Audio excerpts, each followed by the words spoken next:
Ripoti za vyombo mbalimbali vya habari zinatuonyesha kuwa ndege za anga za Israel na Marekani ziliripotiwa kutekeleza mashambulizi dhidi ya majengo kadhaa nchini Irani, ikiwemo jengo muhimu la Assembly of Experts lililopo katika mji wa Qom.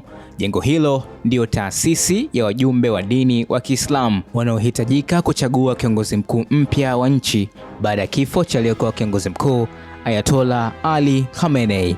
Vyombo vya habari vya Irani na vyanzo vya kimataifa vimeripoti kuwa jengo hilo limepata uharibifu mkubwa kufuatia shambulio hilo la Israel na Marekani, ingawa taarifa kuhusu idadi ya waliokuwa ndani ya jengo wakati wa shambulio bado hazijathibitishwa rasmi.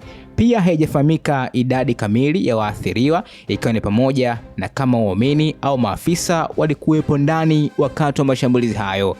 The Assembly of Experts ina wajumbe 88 na ni kamati yenye mamlaka ya kuteua na kufuatilia mabadiliko ya uongozi wa nchi. Shambulio hili linaongoza wakati wa mgogoro mkali wa kisiasa na kijeshi ukiendelea kufanyika nchini Irani baada ya kifo cha kiongozi mkuu Ayatollah Ali Khamenei. Kiasi hiki cha mashambulizi kinaonekana kuongeza hatari ya mvutano mpana wa kikanda, huku nchi mbalimbali duniani zikiwa zimelalamika na kutoa wito wa tahadhari kubwa.